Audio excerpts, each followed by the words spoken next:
we're basically rolling up on the coziest time of the year, at least in my opinion. I'm super excited because this is also my first sponsorship on this channel, which is the Disney Book Group. So thank you so much for supporting my channel. And I have a couple books that I'm gonna be sharing with you guys from them. So it's also like book sent to me, which I'm super excited about as well. So without much further ado, let's go ahead and get into the haul itself. So these books that I'm gonna be discussing are from Rick Riordan Presents.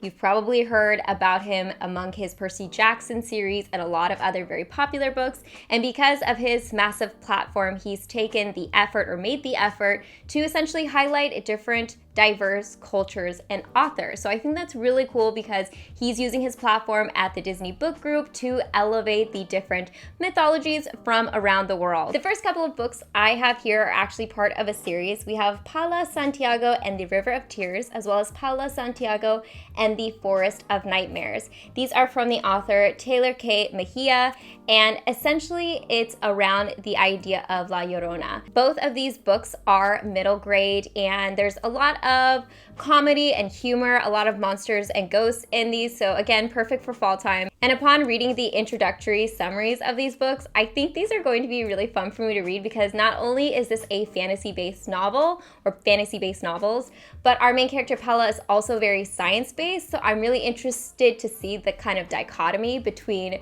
both of those themes. I actually haven't read a ton about La Llorona as far as the history and story behind that myth, so I am excited to read more about that story itself.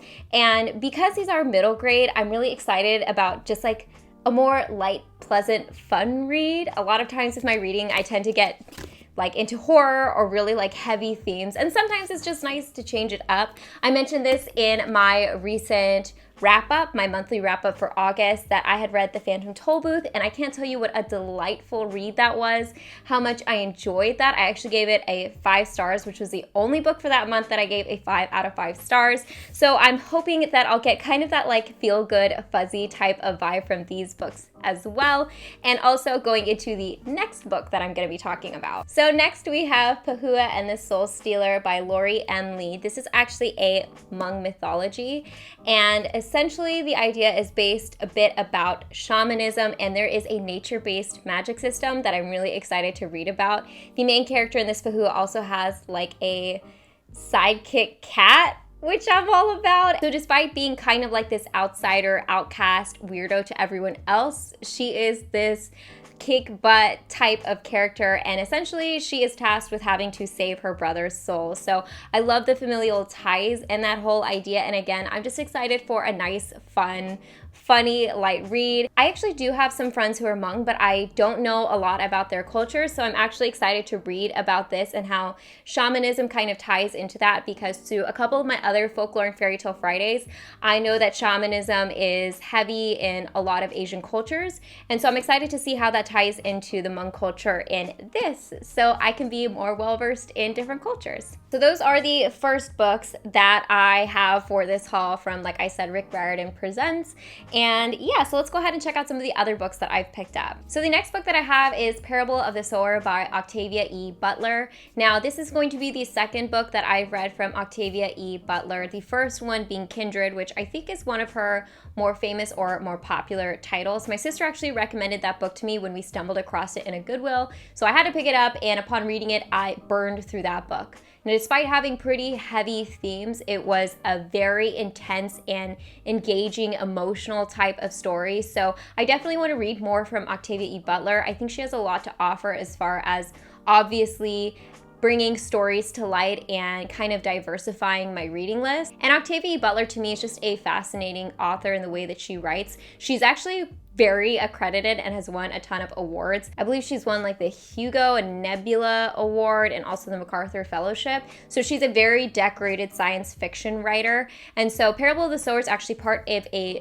2-book series. So I'm gonna read the first one, see how I feel. It's kind of like a futuristic book, even though it takes place in like the very near future. I believe it takes place in like 2025 or 2026 or something like that, and essentially deals with themes like global warming, economic disparity, and uncertainty. So maybe something that's gonna hit a little too close to home, but I am super excited to check it out. I've seen a lot of great reviews on it, and actually Rick Riordan, I saw, reviewed that book on Goodreads, and I believe he gave it a 5 stars. So to me, that speaks volumes. And like I said, from what I've read from Octavia Butler, I've thoroughly enjoyed. So this one's gonna be a good one, I have a feeling. The next book that I picked up is called Color Me In by Natasha Diaz. Now, this is a young adult book, and it kind of deals with a biracial character, or it does deal with a biracial character. The main character in this book, I believe, is half Black and half Jewish. So she has to deal with the conflicting feelings and emotions between one culture and another and being biracial. Now, I am actually biracial, so I'm picking up this book because a lot of times I have a hard time identifying with myself, my culture specifically, or cultures specifically, and so it's hard for me sometimes to find biracial books that really speak to that whole idea. And I would like to think that this book is going to have some writing in it that's going to make me feel like, aha, those are feelings that I've had and I've never been able to put into words so that I can identify with this main character. I don't want to put too much pressure on it because I know for me, I have a lot of conflicting emotions and thoughts when it comes to racial identity. So like I said, fingers crossed. The next book is Gods of Jade and Shadow by Sylvia Moreno Garcia. I've seen this book floating around BookTube and Book Talk or Book TikTok, just online in general, because the cover is just beautiful and eye-catching. And that kind of what sold it for me was I saw it on Peru's project and she had rave reviews about it. She actually said it pulled her out of like a reading slump, which I kind of feel like I'm slightly in, so I'm really hoping that some of these books from this list, actually I'm pretty confident a lot of books from this haul are gonna help me do. But essentially, again, this deals with a lot of Mexican culture, and it actually, I believe the main character like awakens a Mayan god or something like that, and she has to deal with the repercussions of that. It seems very fairy tale-esque, and I'm always down for those types of themes. Like I said, saw that she really liked it and actually watched her read it in a vlog. So I'm hoping to have a similar experience. Again, I don't want to put too much pressure on it, but I've seen pretty good reviews. So this book, I actually saw pop up on Noelle's BookTube, and I believe she was sent like a PR package featuring this book, and as soon as I saw it, I knew I had to pick it up because I think I'm gonna do a reading/eating vlog on this. It's called Radha and Jade's Recipe for Romance. I don't even know if I'm pronouncing that right. Jade's? By Nisha Sharma, and I mean, look how beautiful this book looks. I believe this has a bit of like dance world and also cuisine world, so there's definitely heavy like dance overtones and then some food undertones to it. I don't know if I've ever read a book heavily based in Indian culture, so I'm excited to like learn more about that.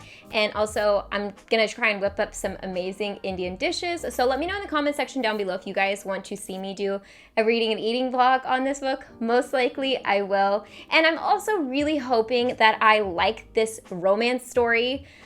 For me, it seems like I have a really hard time identifying with like young adult romances or romances in general. I said this in the past on my channel.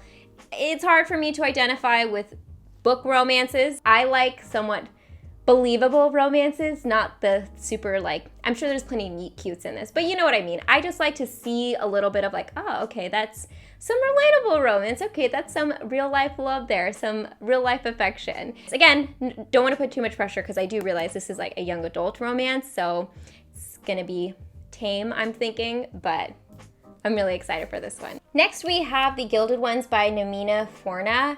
Again, I've heard amazing things about this book. This is a newer book, and the cover is gorgeous and to die for. I don't even know if I have a book in this like color, so it's very exciting. And this is actually, I believe, part of a 3-part book series.